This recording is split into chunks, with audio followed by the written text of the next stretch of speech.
Hi and welcome to another video in the RHCSA video series. Today's video is yet another video on containers. We aim to just wrap up the container topic in this video, so it's going to be quite a lot of ground to cover in here, but we want to ensure we cover it here rather than cover it in several weeks. So if you haven't watched the previous video on containers, I would recommend you watch that now, because we will just continue on from that video and won't go over old ground. So let's just sudo bash because it makes everything a lot easier later on. Let's type that right again. Okay, so one of the things mentioned there is to inspect container images. So there's actually two ways we can do that. One's with Podman Inspect. Another one is with a tool called Skopeo, which basically is able to inspect images remotely. So that's really good if you want to have a look what's in the image before you pull it down onto your system. Obviously from a security standpoint that's probably better. But if you know and are sure what it is, you can use the Podman Inspect, which is inspecting local images essentially. So let's do the two options, and I'll just run through those now. So first let's do the Podman. So Podman Inspect and then the local image. So we've got that Docker image from last time, so Docker IO library httpd. I can just do a tab to auto complete that because it's a local one, and you get a whole lot of information. So what's happening here, it's giving you the actual Docker file that generates this. So you got like the ID number, the digest of the file, so it's the like the MD, or in this case the SHA-256 sum of the file. So you can use that to compare it against the public repository, the repo tags, some more digests for the libraries. You've got any parents, comments, when it's created, the current config, so you can see exposed ports. You can see the environment, so you can see all the configuration, so like stuff like the path variables, the prefixes, the httpd version. You can see the commands that are run, the working directories. So so you can just see quite a lot of information about it. Any lower directories, the root FS, all the SHA-256, so you can see it's quite security minded, all of this, and you can see all the commands it runs as well as part of this, and you can see that don't ignore a lot of the T's and stuff to separate the files out, the commands, but you can see all the commands there, like what the command's been run, etc. on there. So yeah, you can see it's quite a lot of information there, but that's essentially what the file does. So it uses all that to build the container. So we can do the same thing with the skopeo. So let's do that. So skopeo won't be by default installed. So let's do a DNF install, and it's skopeo. Or Skopeo, I'm not quite sure how to pronounce that, but scope, I think skopeo, so as in scope it out, so works for me. So skopeo it is. So install is pretty simple to install, and let's do a clear again, and it's pretty much the same commands. So let's actually run skopeo. So it's pretty much the same command line as the Podman one. So it's just skopeo inspect, and then Docker. Let's go to the Docker repository, registry. I'm just going to pick one from Fedora I found earlier, so it doesn't really matter what we use. project.org/Fedora, and then semicolon or colon latest, and let it think about it. So you can see in the output, we can just scroll up here. This is just listing the registry, so all the different repo tags and stuff like that, but we could obviously target individual images and stuff like that, but it just allows you to have a look without having to download the whole image and then look at it, because obviously there's the security implications there. So it's the same. It just looks like I've not pointed to an image, I've pointed to a just generic registry, which is fine. It just proves the points anyway. Okay, so that covers those. So that's the inspect container images section. We want to now run configure a service to a container to start automatically as a systemd service. So there's quite a few things we have to do around this. What I will do is, the first thing is, there's actually quite a nice guide from Red Hat on how to do this. In fact, I use that as a reference. It's really quite good. So I'll go through what they've mentioned here and kind of explain it as we go along. And yeah, that will be probably the best way to do this. The first thing, obviously, we need an image. So I think we've got one from earlier. So let's just do Podman images. And yeah, we've got that Docker.io library httpd one from previous, so we can use that one again. The very first thing we need to do is to be able to run a container using a Podman and using systemd to start it. We need to actually set up a boolean within selinux. So set sebool and then -p and then container underscore manage underscore c group and then on. Now we can run the container. So let's give it a name this time. I don't think we did that before. So minus podman run -d detached minus name. Give it the name of the server we're going to call it. So just call it httpd server, say -p. So we're going to do the port forwarding 8080 to 80, and then we're just going to give the name of the Docker image. So we've got podman run -d for detached, minus name. So we're just giving it a name of httpd server, -p for the port forwarding, and in 8080 to port 80 httpd.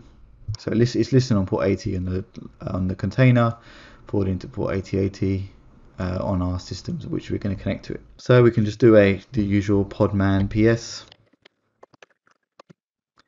and we can see I was actually must have done one a while ago as a test. So let me just do a podman stop, and this one upbeat Shamir.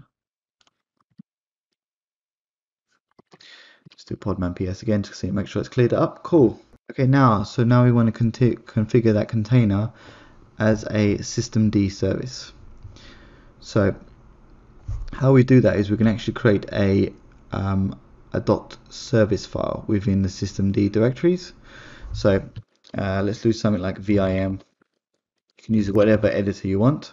So etc. systemd on system, and then what you want to call it. So httpd -container.service. It has to be .service, and then we'll give it an I for edit, and we're going to go unit.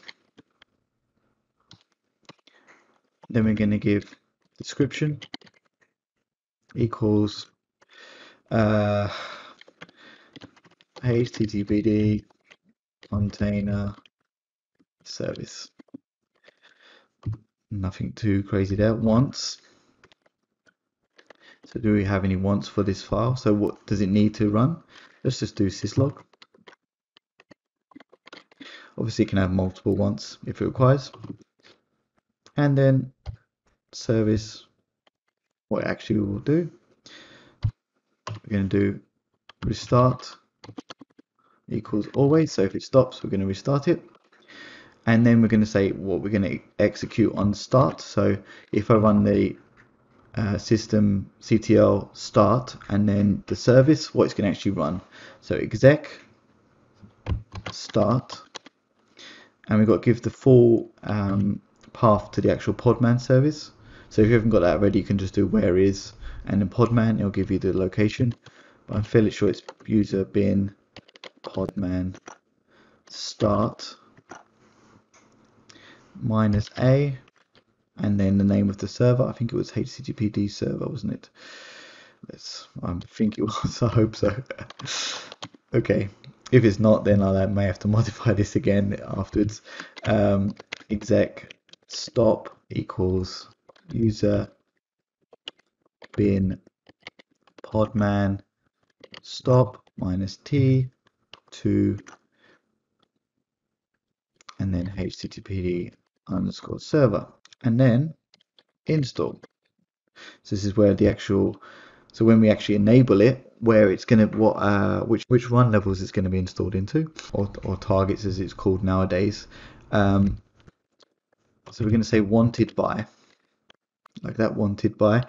One thing to note also there is just the capitalization. So exec start wanted by, and then multi -user dot target. So that's telling you that when you're multi-user level login, so you're not in a single user mode or anything quite crazy like that, this is going to be wanted, so it wouldn't want to be run. And then we can just right quit.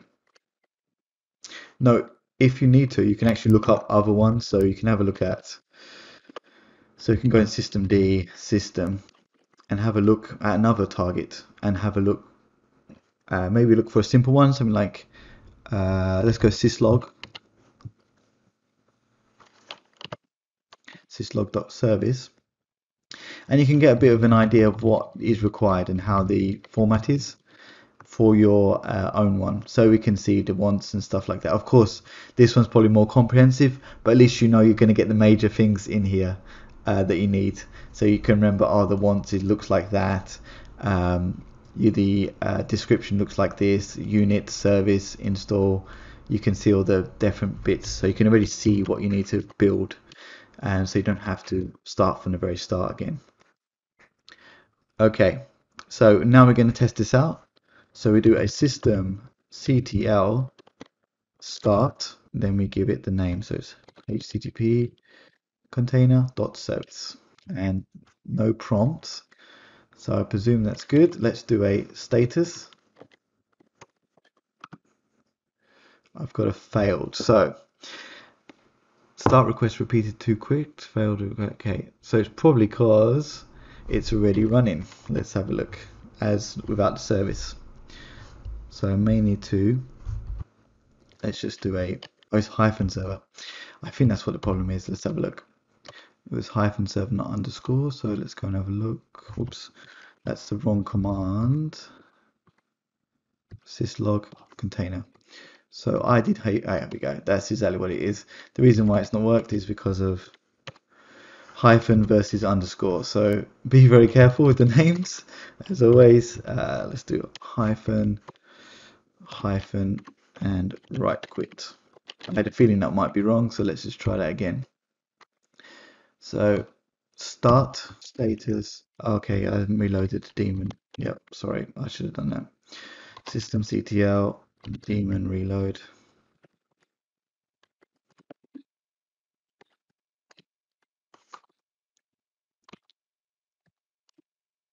That looks better. Well, it's telling you what to do, isn't it? So it's still getting a failure. So let's have a look why. It's still saying that's from this time, isn't it? Yep.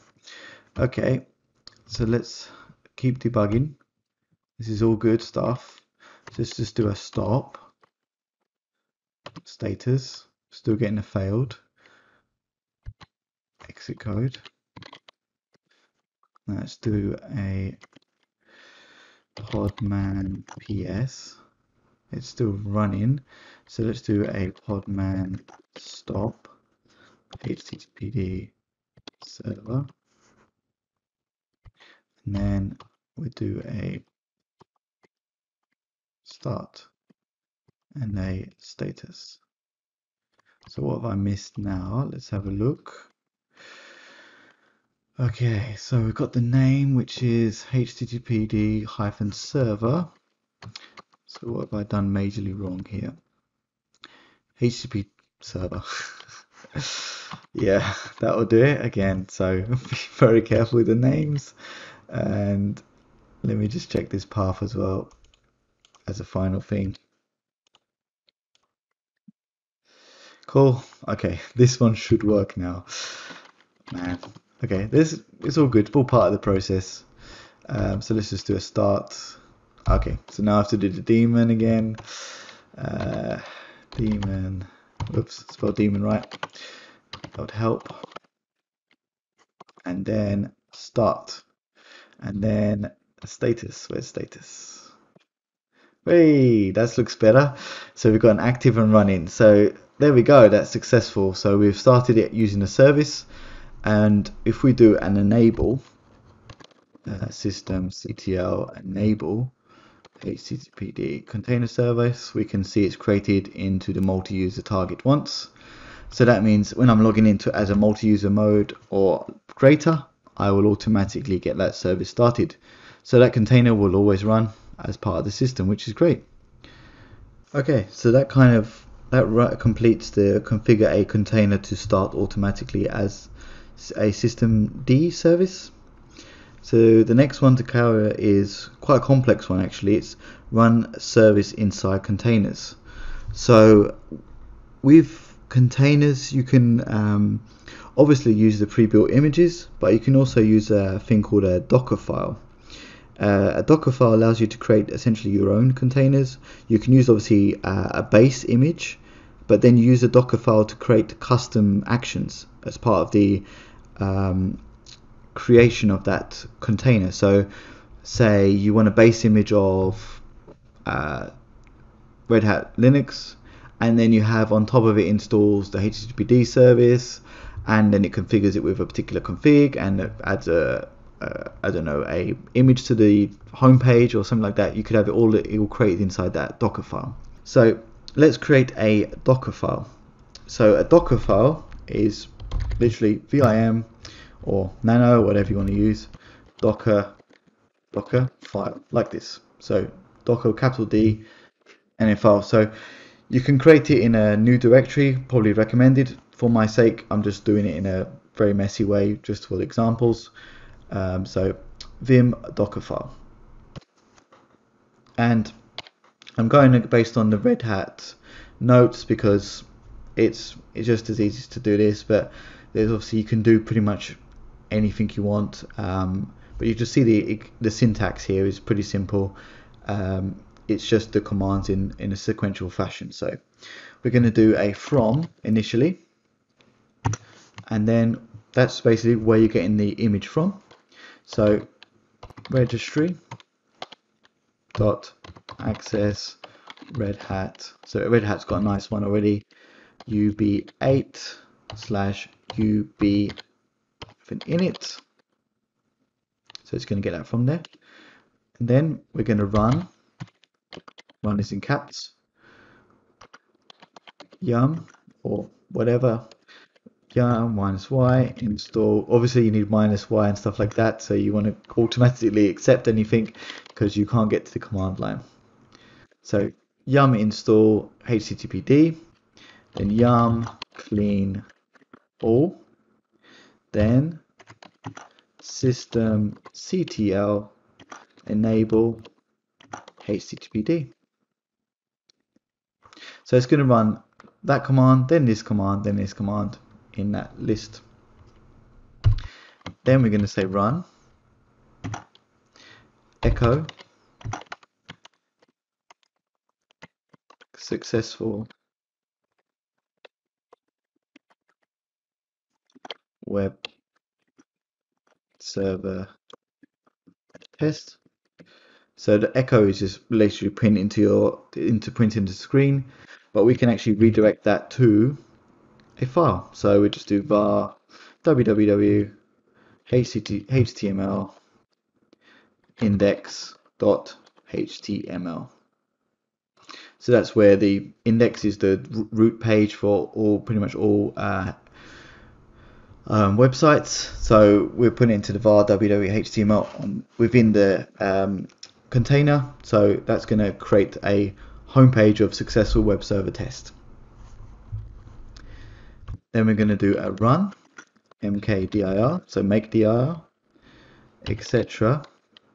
system d system. So this is like previous, we're creating a service slash httpd-service.d.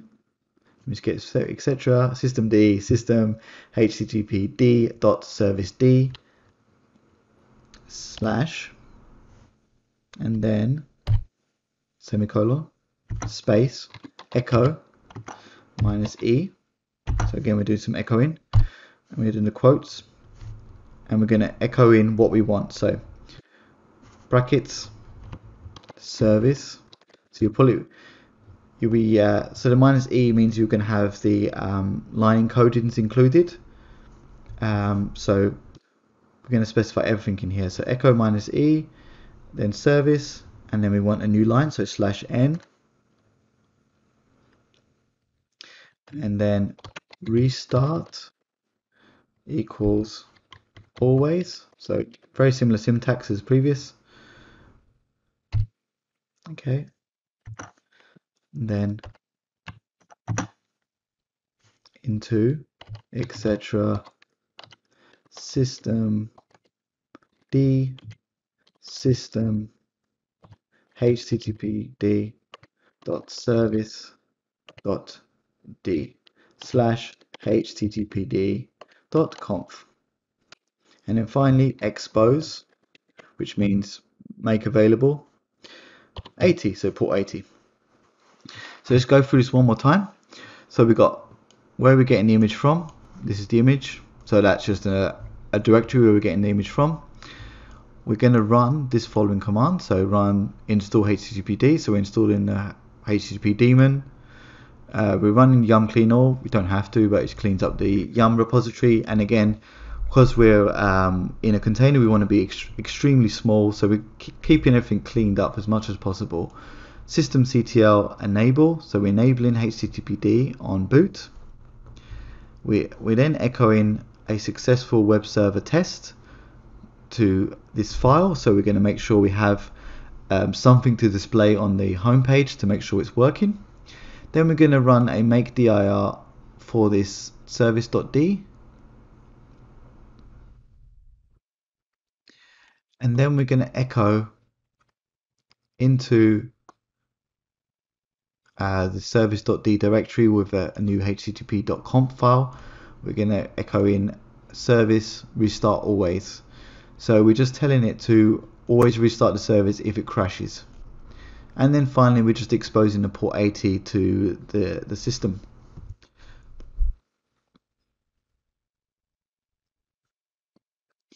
So now we're going to build this container. So we right click, and hopefully I've configured everything correctly and my typing's on point. So podman build -t my sys d. So the name is just a name, but my system D doesn't really matter. Oh, yeah, dot. So yeah, it's got to tell it to go from this route, so it's going to go get it. So far so good. It's gone and getting the student step 1 section. It's now running the yum commands, as you can see here.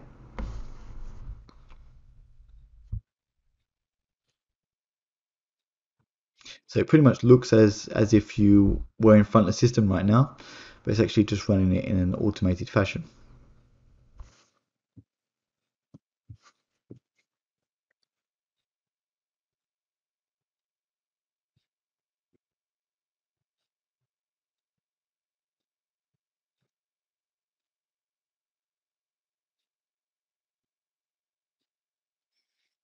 Okay, so that's done that. Now it's run the echo, so it's doing echo now, and now it's making the dir and adding the service information and complete. So it's actually created an image now. Okay, so all that was to create an image. So now we can actually run the container. So let me just do a clear podman run -d. So pretty much the same as before. Give it a name, equals, let's follow their system name again, the under run -p. So I'll leave it 8080. Let's do port 80, yeah, because I've got the other one running 8080. Port 80 to 80, my sysd. So that's the name of the image. And we've got some good stuff. So let's do a podman ps. So we should have two containers running. So we should have the httpd from before, and we've also got the one we just created. So you can see it's localhost created the image, because it's obviously our image essentially. So port 80 will be running that service, and port 8080 will be running the other one. So let's go and have a look at both of these. So let's launch Firefox.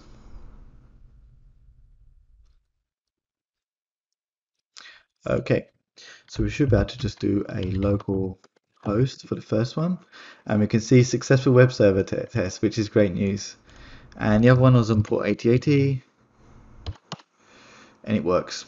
Cool. So that's great.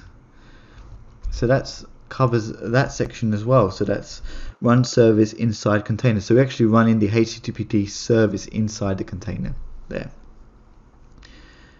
So the final thing is to just attach persistent storage. So this is relatively straightforward, and we're just going to basically run it in a privileged format and just give it somewhere to mount it essentially. So let's do a podman stop, and let's do the stop to my sysd _run. That's stopped. Let's have a look. Might as well stop the HTTP one as well, because limited resources and all that. So okay, so it should be good now. HTTP, oh, because it's got a restart thing. Yep, yes, that's right. Because because it's running by systemctl, we have to stop it correctly now. Now if we do a PS, it'll actually stop. Okay, so you can see that's the recovery option there, and you can see that status up 1 second actually. So it's quite good to see actually, even though I accidentally done it. Cool. Okay, so we do a podman run again. Let me just check. I think I have, let's create a directory. So make dir in root, not root, let's make it in home, C England. Let's pull it containers. And just call it disk one. Let me just do a -p to create all the directories. Okay, so we create that. So then we do a podman run -minus privileged. So we're running this privilege command because we want to access local resources. So we need to run it privileged so we can actually be allowed through SELinux. Otherwise, SELinux will block this action. -it -v. So it's going to tell it to mount, and we're going to mount home. Let's just copy that from the top there rather than typing this out. -v, and then we're going to just mount it to, let's just mount a mount. And the image we're going to use is, what was the image? httpd server. Is that my own one? Yeah, that's the one I'll do. Okay, so we've done a podman run privileges, and so we've got actually asking for a terminal there. So interactive, and it's got terminal. So we can see the root has changed, and we've got that's basically the container name. User local Apache, so we're actually privileged as well. And so if we do a df -h, we can see there's something mounted here on mount, and that's basically our local directory. So I can just do let's just do, I don't know, echo test. Saying I'm very generic, and we just call it test, and to mount test file.txt, and that's worked. So if we exit out of here back into our normal system, if we do a cat on mount home, C England, containers, disk 1, and then test file, we can see test is work. So yeah, that successfully works. So the only real thing there is you have a directory that you want to share for within the container, and we just run it with the most important thing is the privileged it-v, so interactive. We have the terminal, and then the v is the volume that's going to mount, where to mount it with the colon, and then mmt is the mount. Sorry, this is the directory we're actually going to mount, and this is where we're going to mount it on the container, and then this is the container image name, and then finally what this is the actual shell we're going to have, so bin bash. You could do bin sh, whatever's preferred. Okay, so that actually covers all the requirements for containers within Red Hat. So basically go over these videos, hopefully they help a lot. I'll also put in the description below the details of the Red Hat sections. So they've got quite a lot of detail in their manuals with regards to containers as well, so hopefully reading through that will help as well to solidify all the information you've learned here. Yeah, just review the videos a few times, it may help. All the best. Hope this has been helpful. I'll also follow up with the scripting, so that'll be another video shortly, probably next week now, to go through scripting as well. Thanks for viewing my video. As always, can you hit the like button if you've enjoyed this video, hit subscribe if you haven't already, hit the bell icon for notifications of when I do release new videos. As you've noticed already, I've popped on the screen the usual stuff. So I've got the Ko-fi page for any donations. If you are kind enough to donate to me, that would be awesome. Also, I've popped my TeePublic page for any merchandise, if that's something you're interested in. And finally, my Discord server URL information. And you can use that to ask more detailed questions that if you can't ask on YouTube itself. So you're more than welcome to check it out. Thank you.